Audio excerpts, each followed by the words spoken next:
ang grado nyo. Tapos mag-mix method din kayo, sinasabi ko. Madali lang naman yun eh, mag-interview kayo nung key informant, yung nag-implement, yung sa ahensya. Yun na. Pumili kayo kung sino yung dapat ma-interview. Hanggang 3 yun, madami na eh. So mag-mix method na kayo para gumanda yung paper nyo. Para i-validate yung sagot sa quanti kay quali. Ngayon, kung magkaiba ang ano, yun ang maganda, exciting yun. Bakit ganon? Okay? So, yun siya. So, dapat correlational study. Ayan. Group 4 kayo, di ba? Kaya 85 muna grade nyo, pero gusto kong pumas yan. Nakaas pa yan, pagka binago nyo. Kaya baguhin nyo. Ha? Para hindi yung simple lang na descriptive ano lang. Lahat kami sinyat, ganyan ka lang grade. Hindi, iba-iba. Usually, ng grade nyo, yun lang yung binigay. Okay? Pero ano po yung possible po namin gagawin title po? Yung napili niyo po? Title. Yung ano, yung... Title ko na po. wait lang. Sa BPO. Yung sinabi ko, sorry. Ito. Anong title yan? Yung BPLO po, improve Yeah, that's service it. to Pasensya na kayo. Kasi gagamitin nyo yung SERPQUAL di ba? New Public Management. Yun yung theoretical framework nyo. SERPQUAL, kung hindi pa yun ang bagay. Saka New Public Management. SERPQUAL model ni Parasuman. Mamimili kayo dun sa anong SERPQUAL sa framework na yon yung gagamitin nyo sa study. Okay? Ano yung title nyo? Nandito? Yung RE 11032 po. Tungkol Yung sa... Ease of Doing Business Yes, po. the EDBA. Okay. EDBA. Kasi yun nga, kaya nga, no? So, ililink mo yung si EDBA kay Fiscal Ad. Okay? Okay. Na ipapaliwanag nyo kung yung licensing ba ay pag bumilis, bibilis din yung revenue collection nyo. Diba? O, yun. Tapos, Anti-Red Tape Authority.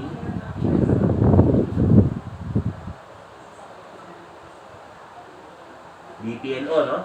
Ng Tanawan. Okay. So, yun nga. Yung framework nyo, pwede nyo gamitin si New Public Management tsaka SERPQUAL model. Yung Parasuman. Wala nang ginagamit. Pipiliin nyo. Iba pa doon sa sinabi nyo, no? Usually, ano yan eh. SERPQUAL, tangibles like reliability, responsiveness, assurance, empathy. Pipiliin nyo alin doon yung pwede nyo gamitin sa ano yan. Senyor? Senior, what if po pag hindi po nagbigay halimbawa ng permission or ng information po yung Tanawan? Wala nang problema nyo. Pero pwede po if ever na magpapalit kami ng Yun ang location. sinasabi ko, no? Yung pag hindi nag-cooperate, di wala kayo, ano, pag hindi nyo maikutan yan, pag-isipan nyo na magpa-plan B kayo. Pwede pong halimbawa magpapalit po ng location, gano'n. Pwede naman. Tapos Oo. ipapa-approve po. Pa-approve na lang natin. Magiging Santo Tomas na. Mag-consult kayo, ano, pwede pa rin ito, yung sabi ko nga, baka yung same ano rin, iti-tweak nyo lang yung study nyo kung kaya na may salba ito pa din. Kung hindi talaga kaya, kasi ayaw talagang, ano, as in ayaw, dapat ireklamo na yan. Dahil wala. Mahirap po kasi sa Tanawan. Kaya nga, di ba kaya nagpaalala ako. Kung hindi nyo maikutan yung bureaucracia, di ba? Eh, ba't yung, wala, yung magagawa. Kahit na anong gawin ninyo, hindi ko wala, walang datos eh. Kaya nga sabi ko, ihanda nyo yung sarili nyo. Ha? Okay po. Tanawan. Okay. Ganun talaga. So, yung mag-ano kayo, plan B kayo. Bilisan nyo. Yan naman sa iba. Descriptive research design lang. Kaya gawin natin correlational din, no? Ano naman yung mapili nyo, no? Okay. Okay.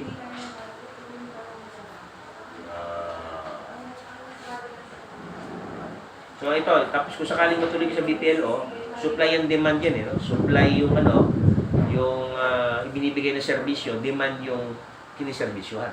Di ba? Supply demand. So ngayon, ang magiging ano nyo, sa sampling technique nyo, business owners, convenience sampling.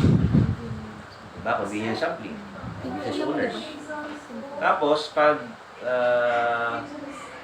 pwede rin purposive sampling sa mga empleyado na nag-provide na servisyo sa BPL. Diba? Yun yung sinasabi natin. Kaya, kung hindi mo, kung mag-isa rin ka rin, kung nasa ka, kailangan magpalakas ka, pre. Para yung paglalakad ito. Okay, so, okay na, purple. Tapos yung instrument, implementation. Tapos kailangan yung ARTA compliance report template yun na magiging guide nyo. Kasi yun yung related doon sa BPLO na ito. ARTA eh. So tingnan nyo kung ano yung sinasabi ng ARTA as far as yung dapat na masunod doon sa pagbibigay ng serbisyo para yung red tape.